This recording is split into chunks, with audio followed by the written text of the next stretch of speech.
So the reality that you've got keeps you from moving to the reality that you want. And that really is what we will be talking about here today. How can you release yourself from the habit of thought? That's what a belief is. A belief is a thought you continue to think, a belief or an expectation. Esther got on the airplane in San Antonio really early yesterday morning and changed planes in Los Angeles at LAX airport, and everything was wonderful. They all got on the second plane and sat there for a while. And then there was an announcement, everybody get off because the plane is not going to fly because there is weather in San Francisco, which Esther and her iPhone knew was not true. So they got off, and now Esther is flying early enough that she knows that no matter what the airline decides to do, she can get in a car and drive here. It's within her ability to do that, so she was at ease knowing that she was not going to miss all of you. But if she sat there, there was a woman really quite animated who was talking with gate agent with clarity and a loud voice. And sadly she reminded Esther of herself because she wasn't just going to take at face value what they were saying, and as Esther listened to her, what she said made sense even though it clashed with Esther's desire. She was saying that something, most likely some sort of anticipated weather, had slowed the San Francisco airport down enough that everyone no longer had a gate or a landing slot, and Esther had heard that before. It resonated with something that she'd heard before, and so as Esther listened to her reasoning, the man at the gate, he was a supervisor. He listened to her, to this woman, and sort of gave her a nod in a wink that she was onto something. But Esther had done something as she came off the airplane. As she came off the airplane, she stuck her head and her first foot and her second foot and most of her body inside the cockpit, and she said to the pilots, if you really needed to be somewhere today, would you wait for this plane, or would you rent a car and drive it? Would you? And the captain of the ship said, I wouldn't drive it. I'd wait for this airplane. And Esther thought, good enough. So here's Esther. She's had experiences where they have delayed a flight and delayed it and delayed it and delayed it and then finally cancelled it. And she knows that if you wait around long enough, then there are no other options except maybe to drive all night. So she has this current experience with all kinds of options about the way she thinks and feels and wanting to vibe out some truth.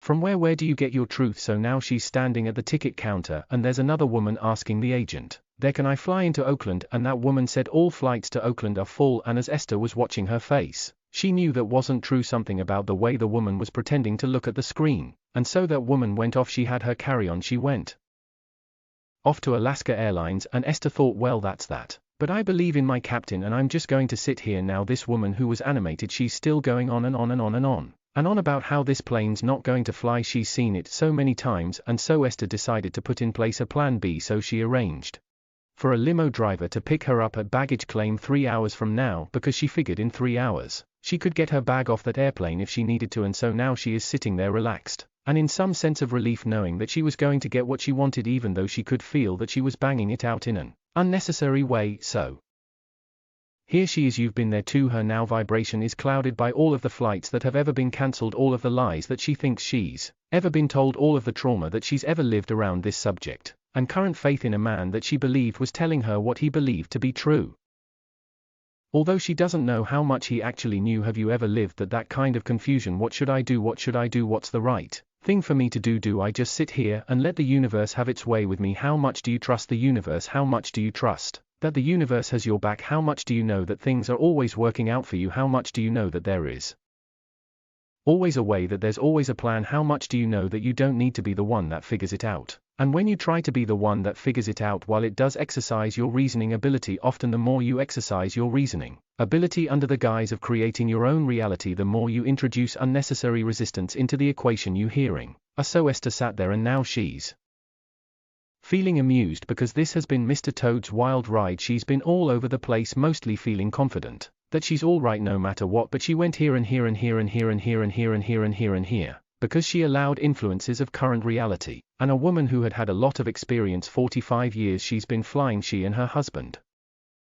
She knows about all of these kinds of things, and she got the gate agent to give her a wink and a nod on the dire thing that she had extrapolated from her past experience. And so as Esther is sitting there and listening to all of this, she became very amused with herself, and she thought, wouldn't it be just a really funny thing if that time that they put up there was the time that we all just got on and flew off to San Francisco, which it was a slight delay. It was a 3-hour delay, but it wasn't a cancelled flight. And as Esther is settling into her seat, she is saying to herself, what has this life experience brought to me? What do I now know in a clearer way? What do I now know? What do I know more clearly than ever before? Things are always working out for me. There is always a path, and nothing serious is going on here. And what else? I introduce unnecessary resistance into my equation. Was it terrible? No. Was it an exercise? Yes. Was it sort of fun? Truly. Was it interesting? It's fascinating. Was it adventurous? Yes, it was. Do I feel more alive? I do. Did I make friends? Yes. Is there something I would have rather been doing with that time? No. Is it what living life is? Yes. Sitting in your environment, assessing what's going on, digesting it just like eating a yummy vibrational meal. There isn't anything serious going on. No matter what it seems like. Esther was thinking, well, the stakes feel higher to me because I'm not just going to buy art, I'm going for something really that feels important to me. I can't just not go. Was that ever an option? Was that ever really on the table? I can't go. And yet isn't it sometimes tempting for you to play out the worst case scenario? You know why you do that? Because you want to feel adventure. You know why you play out the worst case scenario. You want to prove your worthiness. You know why you play out the worst case scenario. You want to triumph here. I come to save the day. All of those reasons. So our encouragement to you is be playful in your life and have fun with it, and let the universe surprise you and delight you in as many ways as you want. But never ask the universe to give you exactly what you've planned, because if the universe only ever gives you exactly what you've planned from your very narrow point of view, you're going to have a really boring life. But if you allow the universe to reach out to all of the possibilities, knowing who you are and what you want, and if you've practiced your knowing that things always work out for you, then you can be an active participant that's important in this unfolding drama of the way the universe will stand on its head to give you whatever you want whenever you want it. Welcome to planet Earth. Welcome to vast contrast and diversity. Welcome to infinite choices and possibilities. Welcome to the enlightenment of you. Welcome to the adventure of being out here on the leading edge, right where you wanted to be. And never ever ask for the mundane. Expected everything on schedule, always just the way you wrote it in your book, because that will bore you to death. We've enjoyed this interaction immensely. There was a lot in there for you.